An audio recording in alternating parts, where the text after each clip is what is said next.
3월 19일 목요일 새벽 묵상입니다. 오늘의 말씀은 학개 1장 1절에서 15절의 말씀입니다.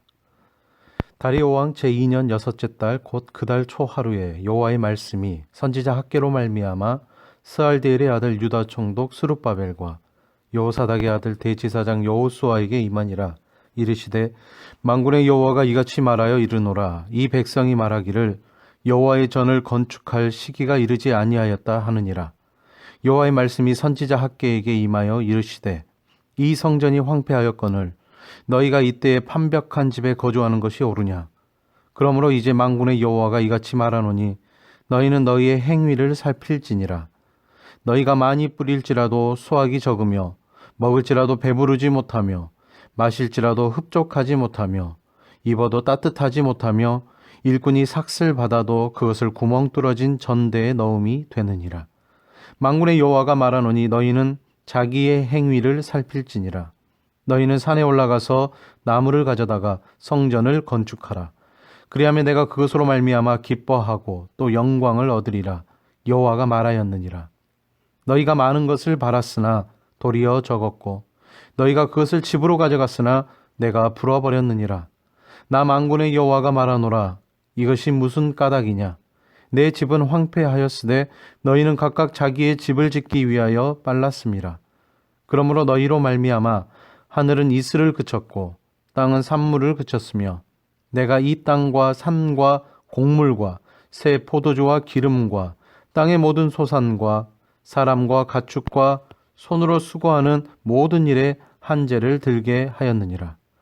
스알디엘의 아들 스룹바벨과 여호사닥의 아들 대제사장 여호수아와 남은 모든 백성이 그들의 하나님 여호와의 목소리와 선지자 학개의 말을 들었으니 이는 그들의 하나님 여호와께서 그를 보내셨습니다. 백성이 다 여호와를 경외하며 그때 여호와의 사자 학개가 여호와의 위임을 받아 백성에게 말하여 이르되 여호와가 말하노니 내가 너희와 함께 하노라 하니라. 여호와께서 스알디엘의 아들 유다 총독 스룹바벨의 마음과 여호사닥의 아들 대제사장 여호수아의 마음과 남은 모든 백성의 마음을 감동시키시매 그들이 와서 만군의 여호와 그들의 하나님의 전 공사를 하였으니 그때는 다리오 왕 제2년 여섯째 달 24일이었더라. 아멘. 오늘 본문에서 하나님은 선지자를 통해 성전을 건축하라고 명령하십니다. 여기에는 명확한 목적이 있었습니다. 바로 하나님 임재의 회복이 그것이었습니다. 하나님은 그들과 함께 하시고 그들과 만나기를 원하셨습니다. 그래서 성전의 회복이 필요했던 것입니다. 오늘 1절 말씀에 여호와의 말씀이 학개에게 임합니다. 인간의 노력과 구도의 결과가 아니라 우리 삶 가운데로 내려오는 하나님의 임재, 하나님의 그 말씀을 통해 하나님 백성은 깨우침을 얻습니다. 구원은 믿음으로 받을 수 있지만 그것을 가능하게 하는 것은 언제나 먼저 찾아오시는 하나님이십니다. 성경의 시대도 그랬고 지금도 마찬가지입니다. 하나님의 임재와 말씀은 우리 삶을 관통해서 내려오셔서 우리 가운데 있습니다. 그럼에도 우리가 자신의 안위만 구하고 많은 재물을 소유하는 일만 추구한다면 하나님의 그 전은 방치된 채 무너져 가고 있을 것입니다. 오늘 말씀 2절에서 6절에 보게 되면 백성의 현실 판단과 하나님의 판단은 크게 달랐음을 보게 됩니다.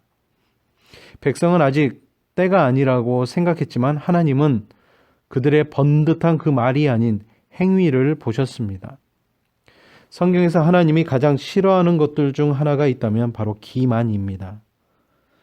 예레미야 9장 6절에서 10절에 보게 되면 이스라엘은 하나님을 기만함으로 망했다고 되어 있지만 여전히 자기들에게는 빠르고 하나님에게는 실상 별 관심이 없었습니다.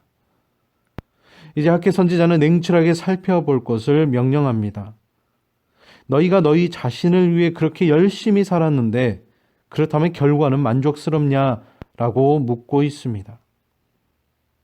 하나님은 분명하게 우선순위를 오늘 8절에서 주십니다. 바로 성전 건축이었습니다.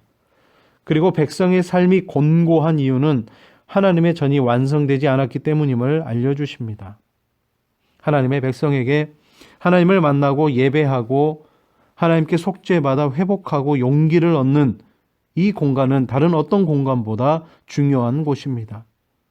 하나님이 오늘 우리에게 아니면 당신에게는 무관심하면서 자신만을 사랑하는 이스라엘을 벌 주시는 것이 아닙니다. 바로 그들 안에 하나님의 임재의 공간, 성전이 있어야 그들이 하나님의 백성으로 온전할 수 있었기 때문에 회복을 촉구하신 것입니다. 모든 일이 잘못되고 있을 때 백성은 깨닫게 됩니다. 그리고 하나님의 음성을 듣게 됩니다. 오늘 13절에 내가 너희와 함께 하노라. 이것이 하나님께서 그토록 들려주고 싶어 하신 메시지였습니다.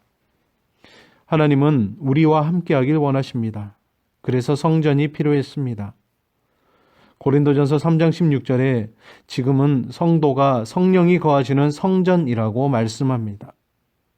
유다가 성전을 건축해야 했다면 우리는 성령님의 인도를 따라야 합니다. 그래서 14절에 이스라엘 백성들은 공사를 시작하게 됩니다.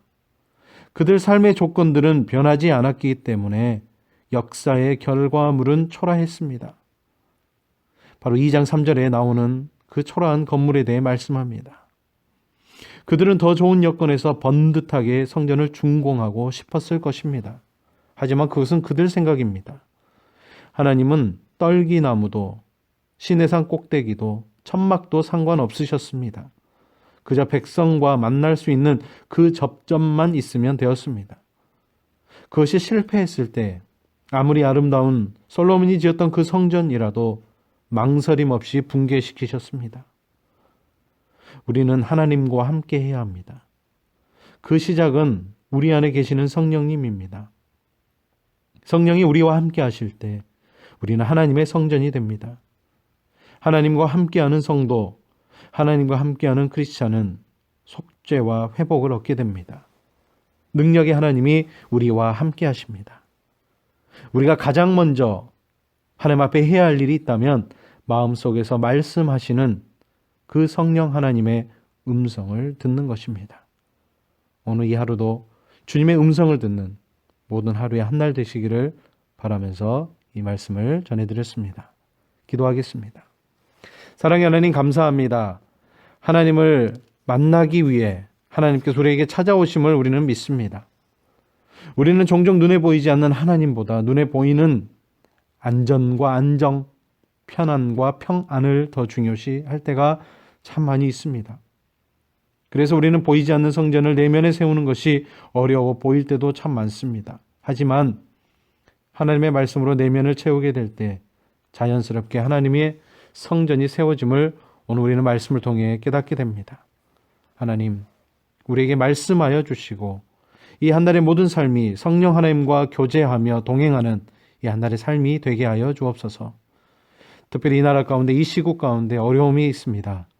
전 세계적으로 어려움 가운데 있는 이 코로나 바이러스로 인하여서 많은 사람들이 주님의 긍휼을 바라고 있습니다. 하나님 우리에게 긍휼을 베풀어 주시고 주의 영이 우리와 함께하여 주시옵소서. 함께하실 그 하나님을 간절히 사모합니다. 주님 붙잡아 주시옵소서. 모든 말씀 예수님의 이름으로 기도드리오며 이제는 주님이 가르쳐 주신 기도를 드리오니 하늘에 계신 우리 아버지, 아버지의 이름을 거룩하게 하시며 아버지의 나라가 오게 하시며 아버지의 뜻이 하늘에서와 같이 땅에서도 이루어지게 하소서. 오늘 우리에게 일용할 양식을 주시고 우리가 우리에게 잘못한 사람을 용서하여 준 것 같이 우리 죄를 용서하여 주시고 우리를 시험에 빠지지 않게 하시고 악에서 구하소서.